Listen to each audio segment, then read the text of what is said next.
knowledge of the prehistoric world before the first historian sat down to write the story of his people is vague.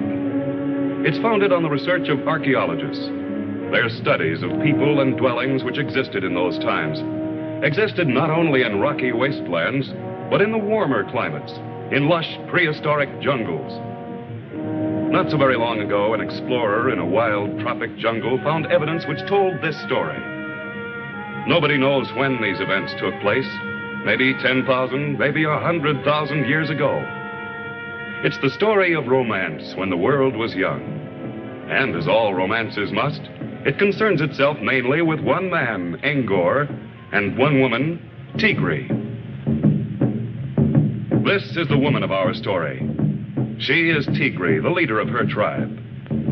Under the spell of the full moon, Tigri and the women of her tribe dance restlessly, savagely, impelled by a feeling of frustration, of a promise unfulfilled. They dance not knowing why and continue until exhausted.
The wise one tells them to be calm.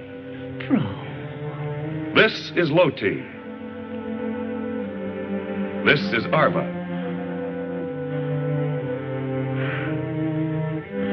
This is Tigri. You've met her before.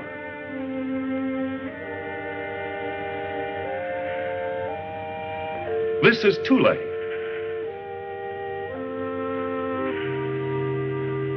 This is Eros.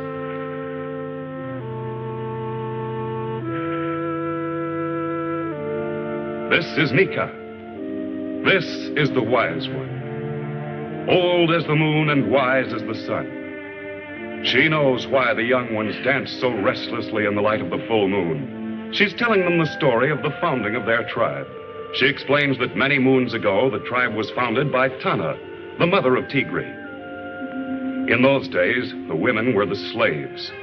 And in Tana's tribe, as in all other tribes, no woman dared question the men.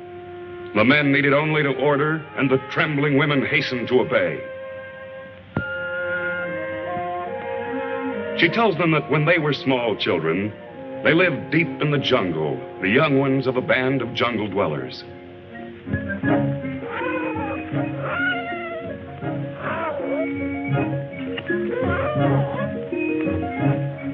This is Tigri's mother, Tana. She and the others have stopped for a momentary rest, tired from carrying the carcass of a dead animal.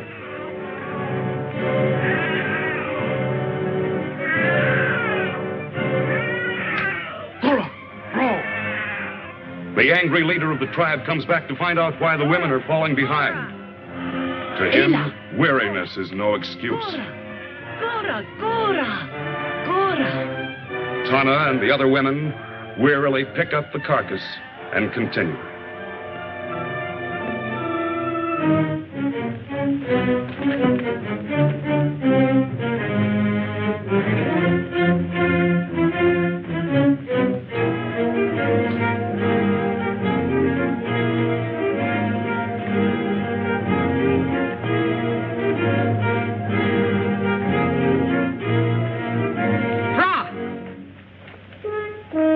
By now, the women are completely exhausted and must pause again for rest.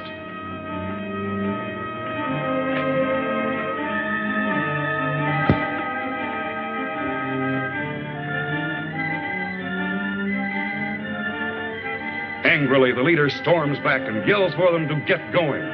Bro! Fire! Please! The rebellious Tana tells him that the men should carry the dead animal.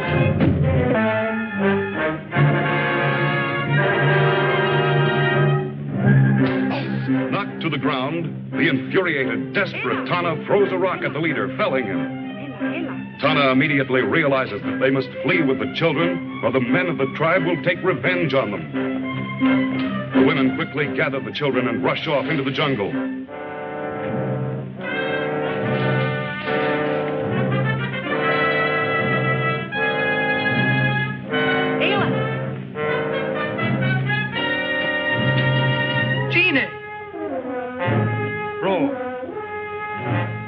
The stunned leader orders the men to go after the women, but the women have eluded them.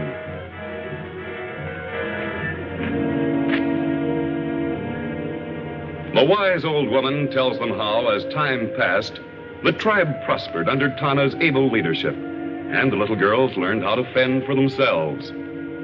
They all learned the skills of hunting and fishing for their food.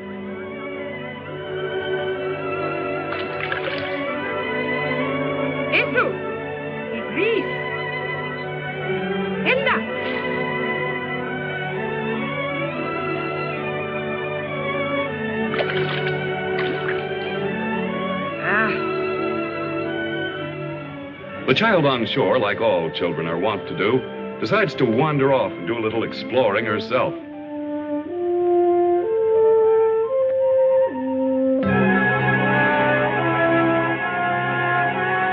The entire tribe is unaware that they have been sighted by the terrible Gwadi. This 9-foot-tall monster has roamed the jungle for years, bringing death and destruction to whatever he touches.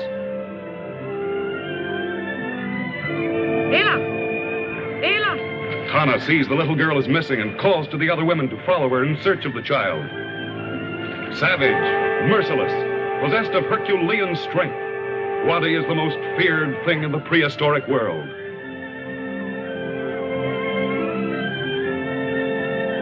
The little girl explains to the wise one as best she can that she has seen the terrible giant.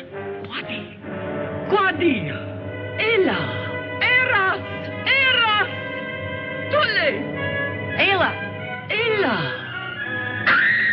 Gwadi has successfully captured 2 of the women and is carrying them off.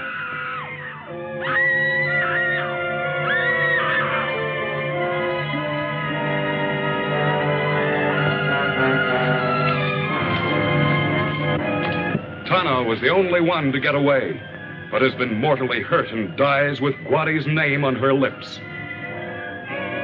Gwadi. Gwadi.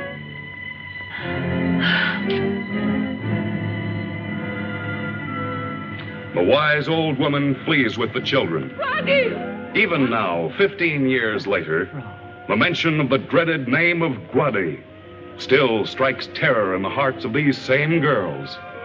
They know that the hideous giant still ranges the jungle.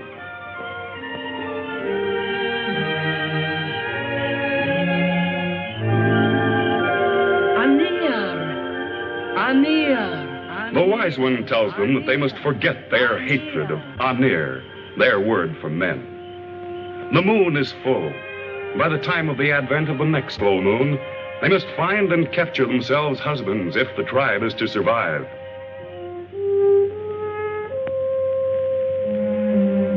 And the next morning, the 6 determined women set forth on their mission, accompanied by one of their panthers.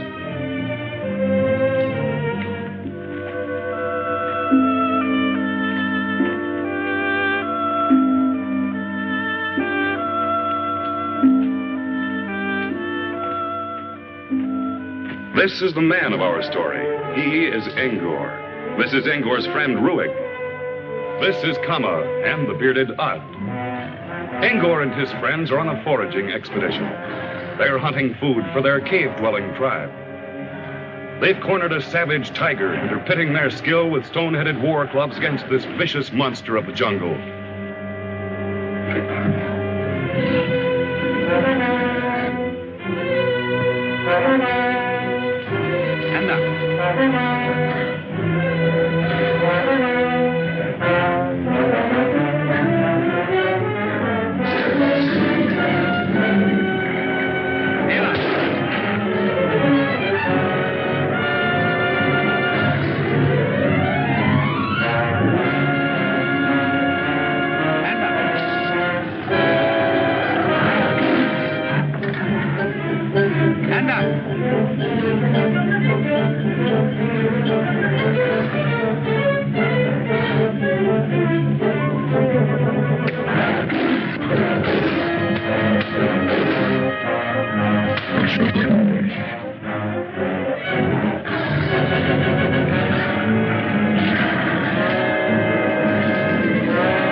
The panther, smelling the blood of a dead tiger, excitedly breaks away from the girls. They chase after their pet.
Gone and near.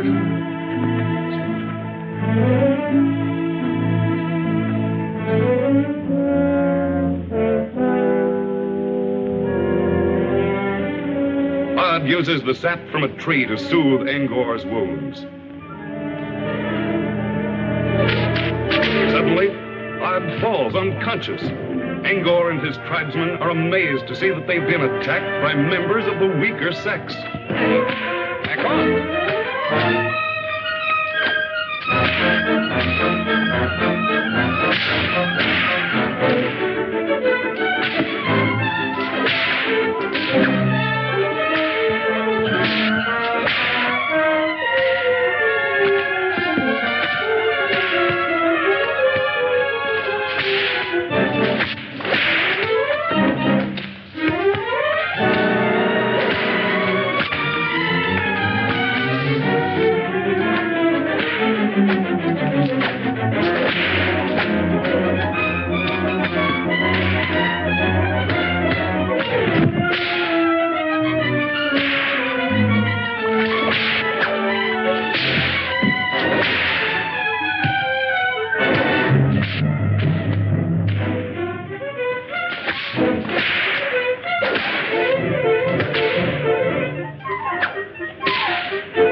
The women order the men to pick up the dead panther and carry him back to their camp.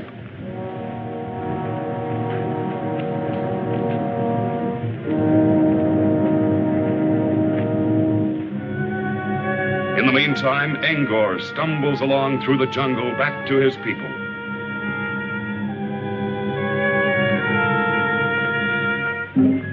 Ella! Ella!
type of women are these Ruig wonders who attack men and live in trees?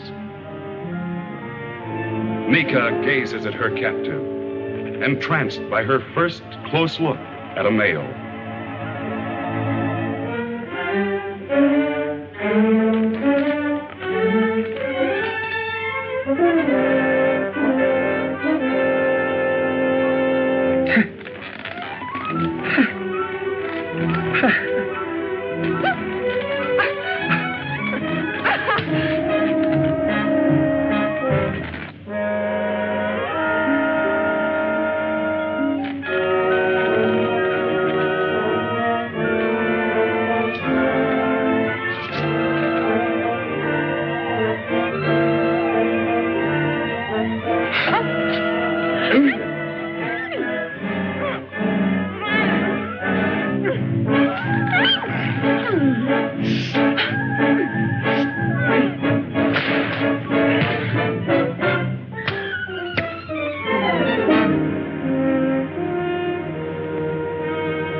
This cave is the home of Angor's tribe, and these are his people. They are mountain people, cave dwellers.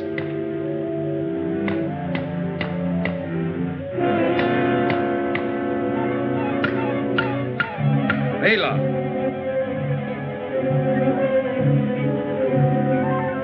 Their leader looks skyward at a soaring vulture, knowing that where the vulture settles, they will find a wounded or dead animal.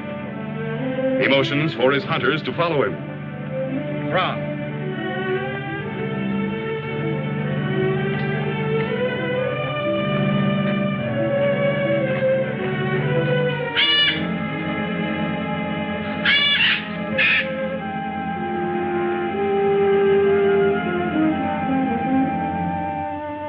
Ella. Angor.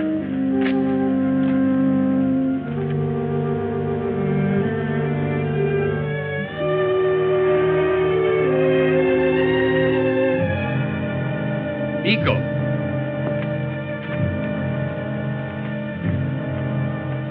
The men find the wounded and exhausted Angor and carry him back to the cave.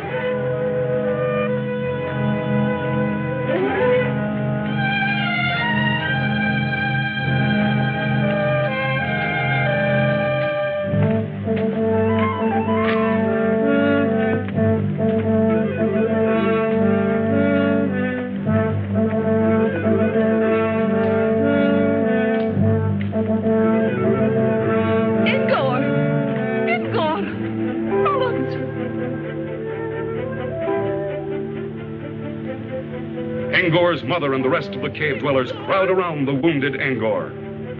His mother motions them to carry Angor into the cave where she can tend.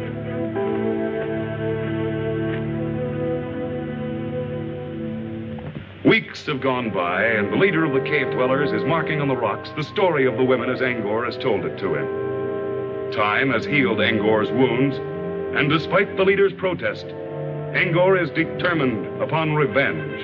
Angor. Gene. Angor vows to rescue his tribesmen and to bring back to this cave as slaves the women who captured them.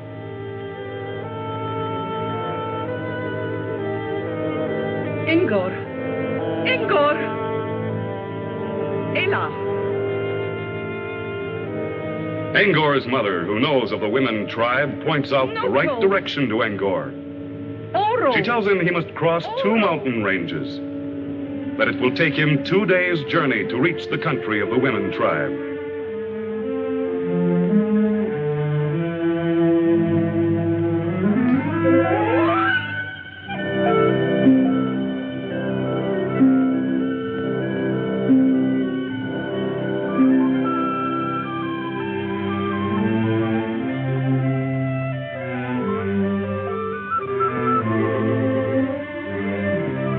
Every sense alive for the sound or sight of danger, Angor makes his way through the jungle toward the camp of the women.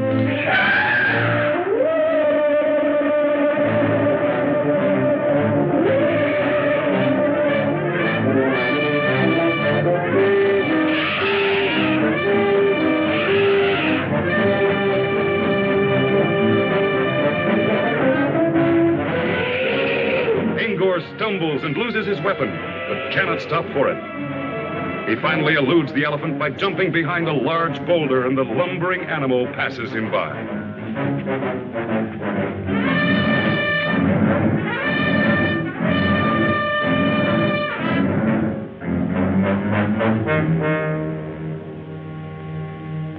Having lost his only weapon, Angor must make a new club, his only protection against the many dangers lurking in the jungle.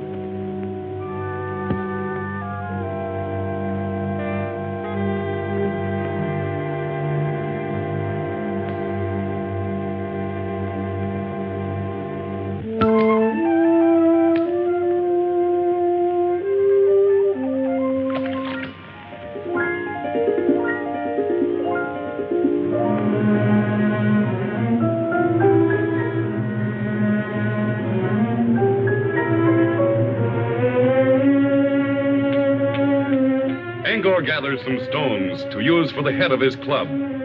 He starts hacking two of them together to make a sharp edge.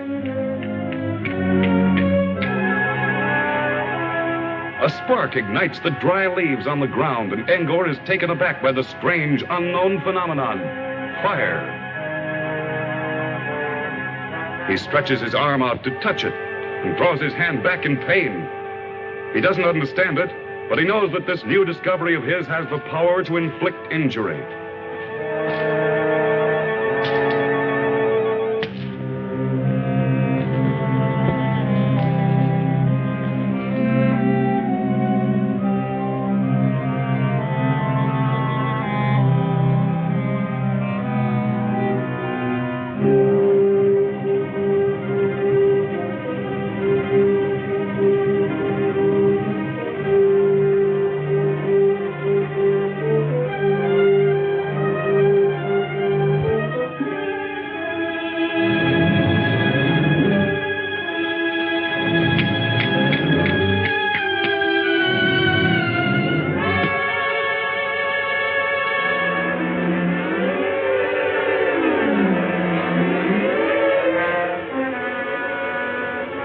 He is fascinated by the wonder of the first torch.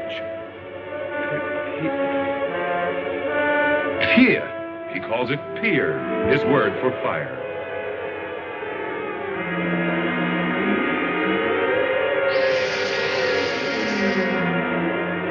The hiss of a python in the tree startles him to his feet.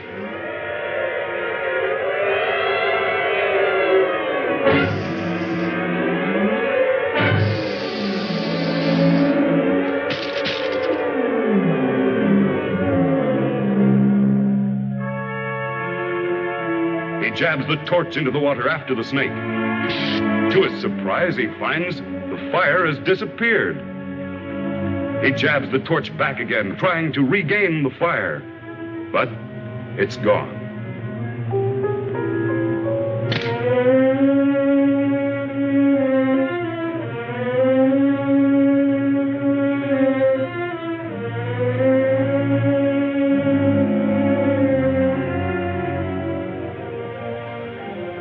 Strangely enough, the swan dive was invented before the swan.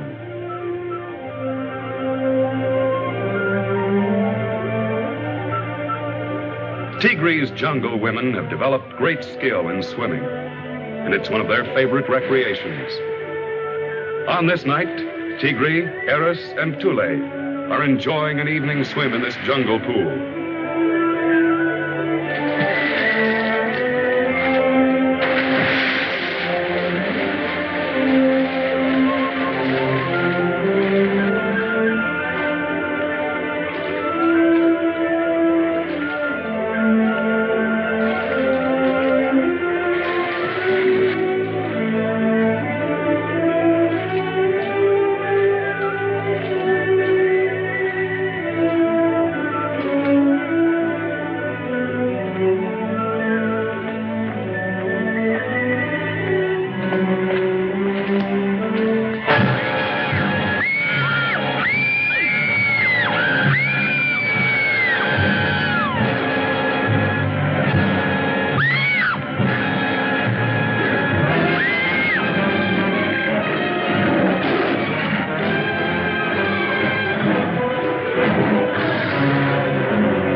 Over rocky bed streams, Ingor continues on his way.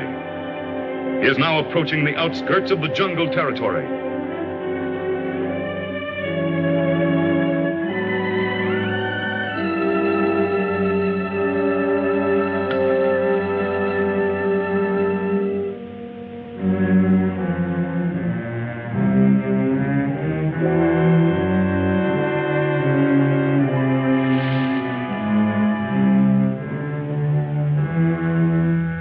Suddenly, he sees ahead of him the huge, giant Wadi. Terrified, Ingor decides that the tree is his best hiding place and quickly climbs up into it.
It seems that women were women in those days, too. A handsome male captive makes his appearance, and suddenly there's trouble.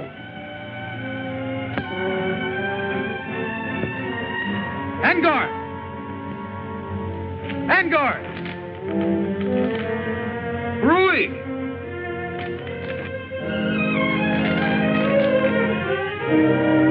Angor! Angor! On! Angor! Come on!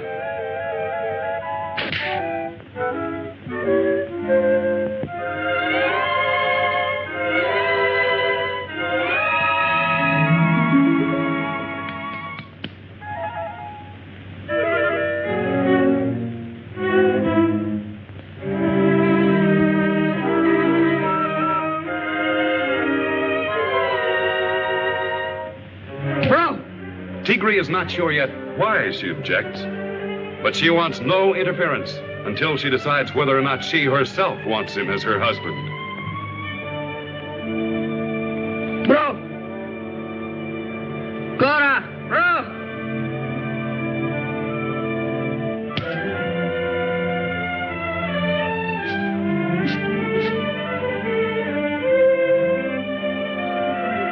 Angor is tempted to strike back at his captor, but the ever-watchful, snarling panther is a warning for him to be careful. He decides that caution is better than tangling now with this strange band of women.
That night, with the rest of the camp asleep, Angor decides that this is his chance for escape.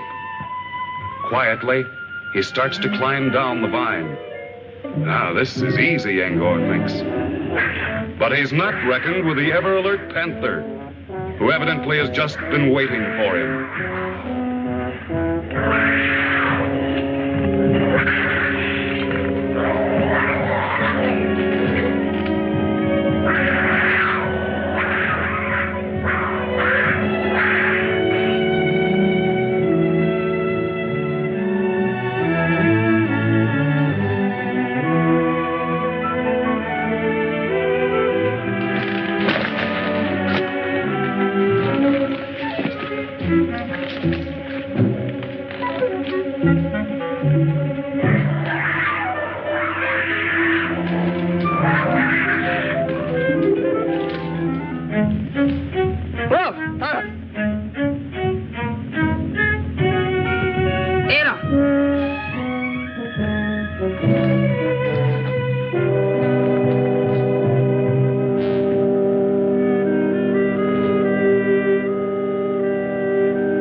Tigri orders the women to feed their men.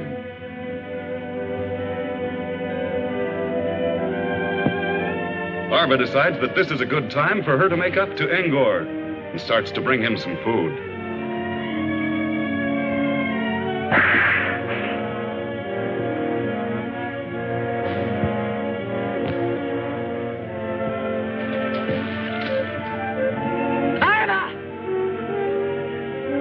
Sudden rage floods Tigre as she sees this. She angrily informs Arva that she has decided that Angor is to be her husband. Arva, Anir. But Arva violently disagrees. Tigre, Anir. And so the fight is on.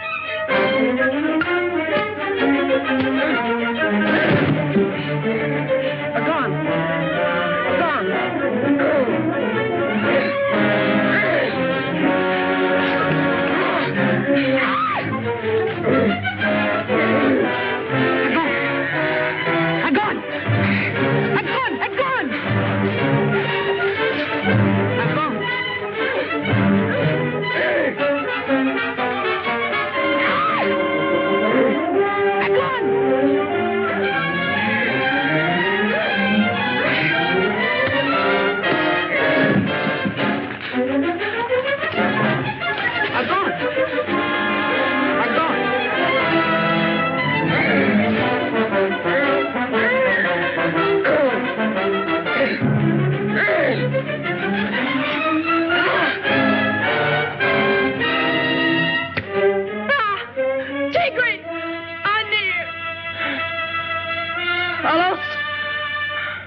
Angor labors over a huge rock, which Tigre has ordered him to move.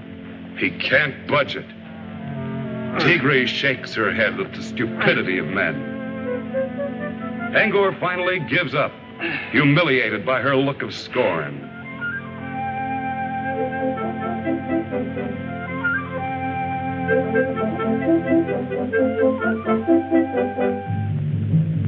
Gine, Elko, Lito. He asks her if she is so wise and superior, why doesn't she see if she can move the rock?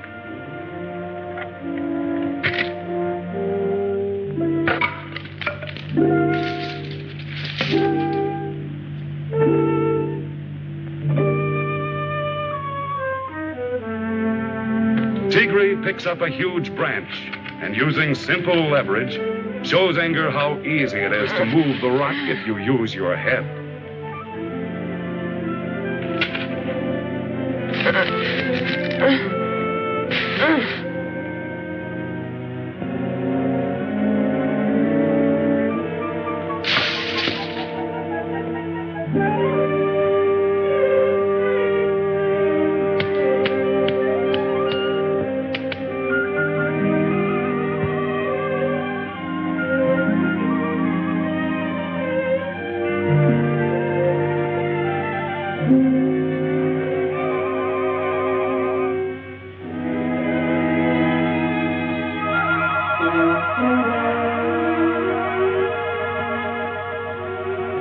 Angor.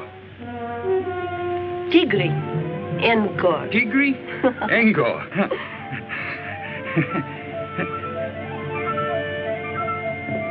This is the night before the full moon. Time is running out for the male captives. By tomorrow, the marriage ceremonies will have been completed.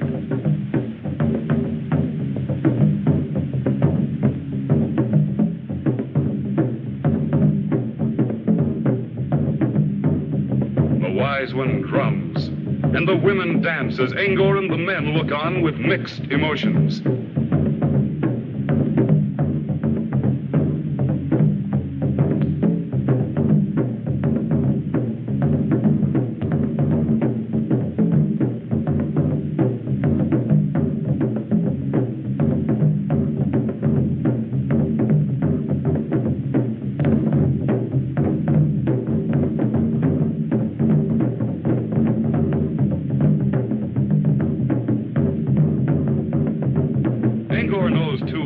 The coming of the full moon means either escape or servitude. And as he watches the dance, the women pick up their clubs and demonstrate that in their homes they will be the master.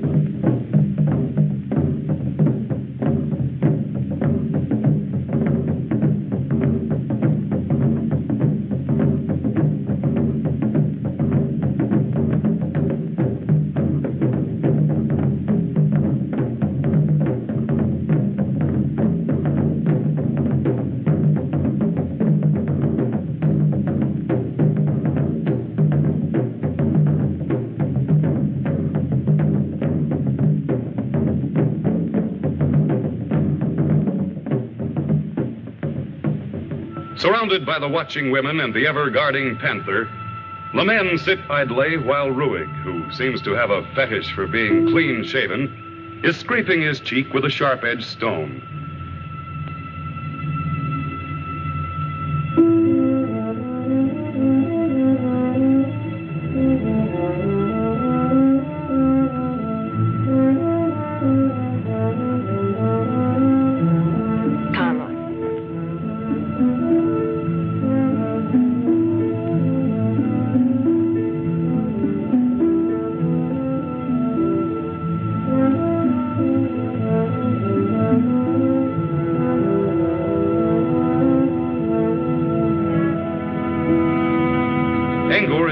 Figure a way out of this trap.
enormous black shadow sweeps over the camp.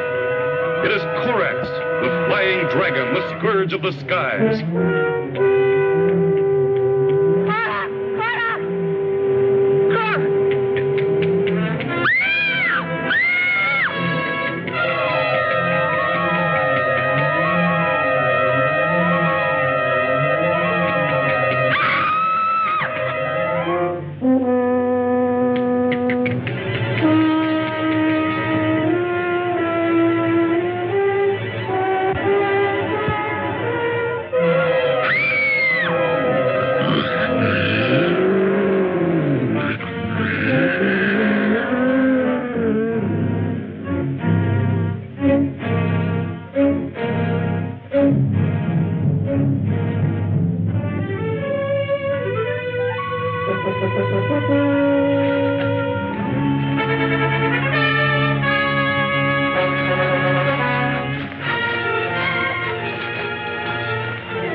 And so the tables are turned. The dominant male is happy and contented. Women wait on him as though he were a king.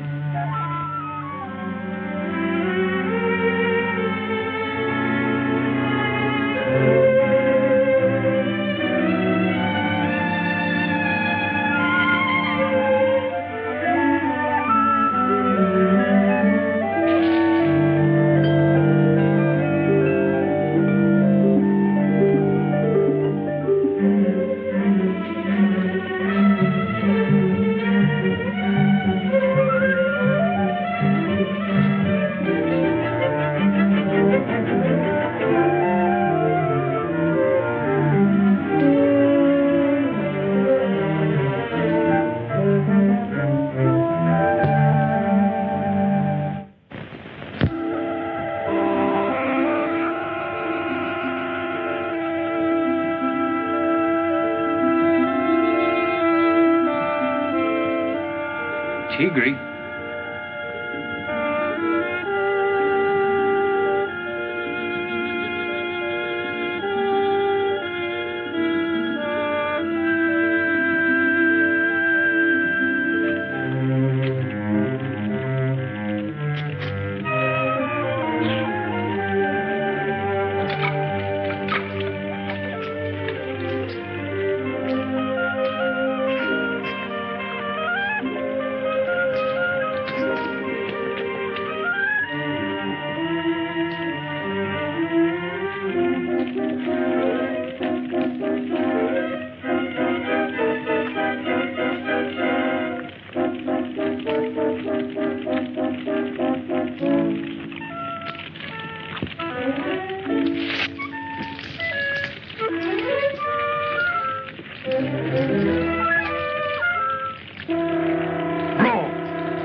Tigre, at Angor's command, is out gathering fruit. She's hungry and would like to eat some of the fruit, but no, Angor forbids it. The once proud, fiery leader of the tribe meekly obeys. Bro, Seco.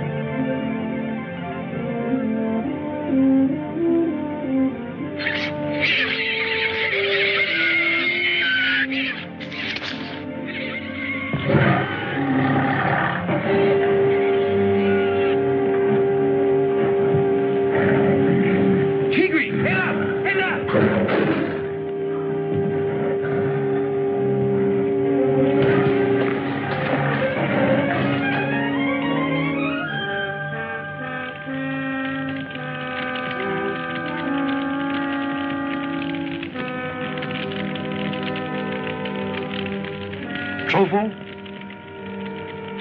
He offers a piece of raw meat to Angor, who's intrigued by the scent of the meat in the fire.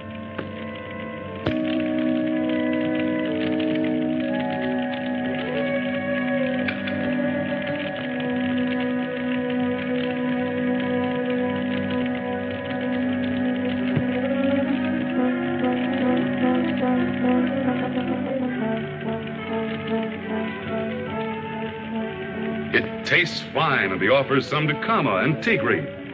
At first, they refuse.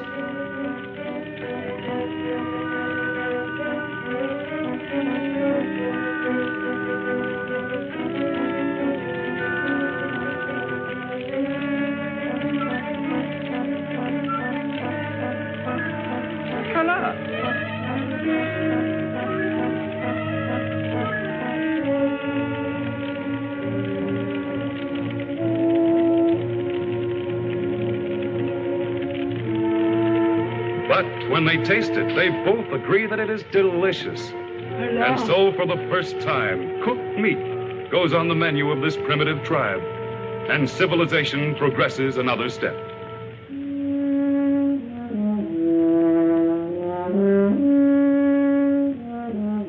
Angor's thoughts are of his home and his people.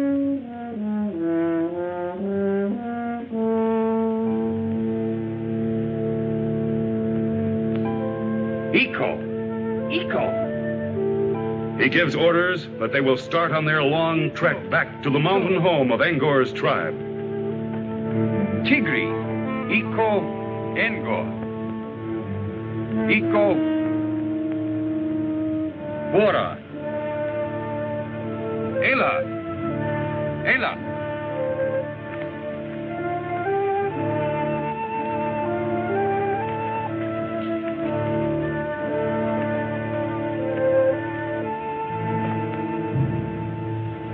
Angor leads them through the jungle, ever alert for the lurking dangers which abound there.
Spots a natural cave off in the clearing and orders the group to rush toward it.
Then Guadi decides to use his tremendous strength to topple over the huge rock, covering the top of the cave, so that it will crush the men and women inside.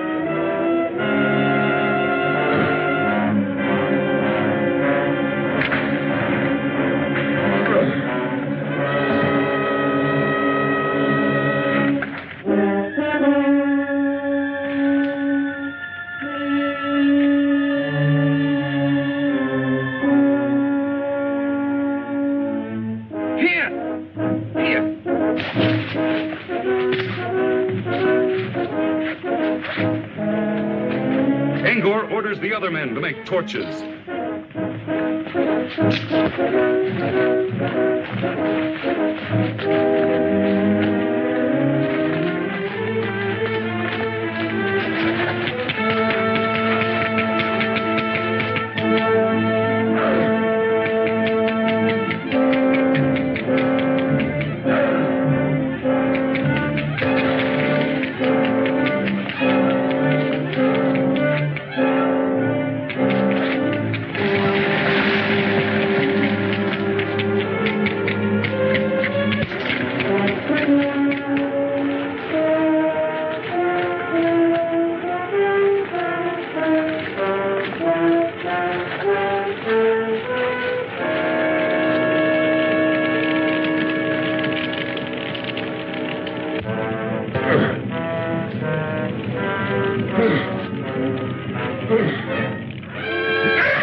As the giant stumbles away, howling with pain, Angor orders the other men to encircle the area with fires so they can forge a burning circle of death for Guadi.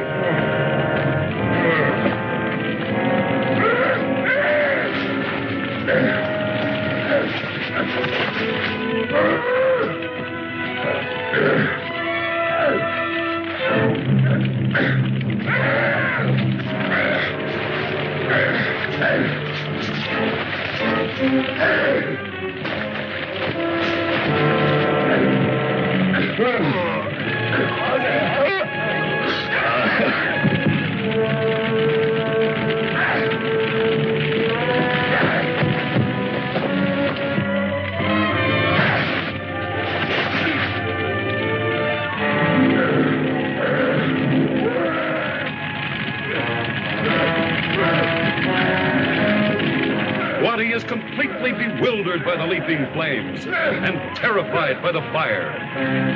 He screams in fear.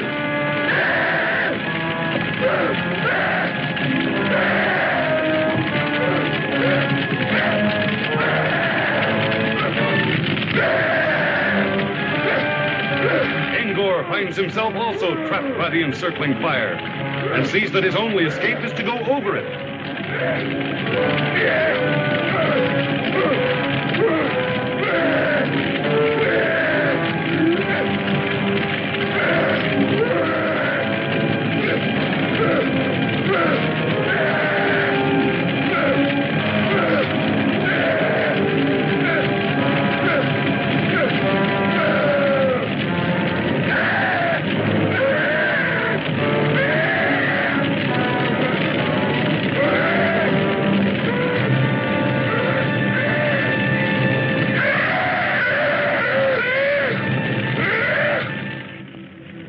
Tigri looks with admiration at Angor.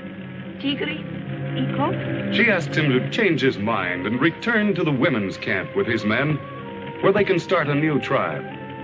Angor, Iko Tigri.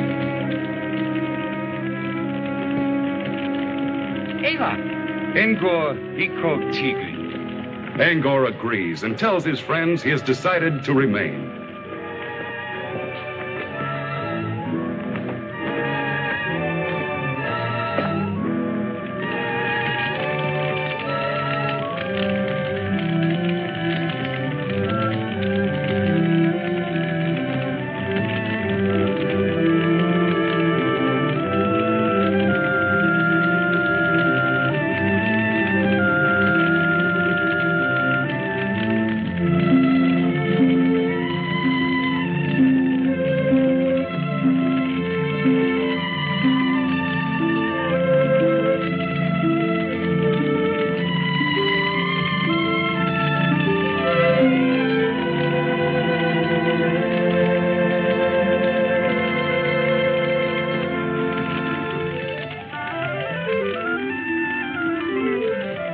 The wise old woman is happy as she sees the pairing off of the couples. She knows now there will be peace between the tribes and that the tribe will increase.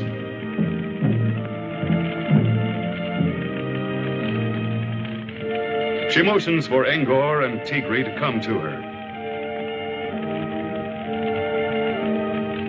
Ingo, Tigri, vamos.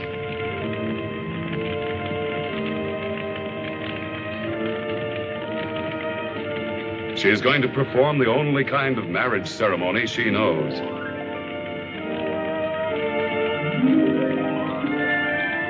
With the blending of their blood, Angor and Tigri's marriage is completed. The first of 4 marriages to be celebrated that moonlit night, as the women dance the marriage ceremonial to show their happiness.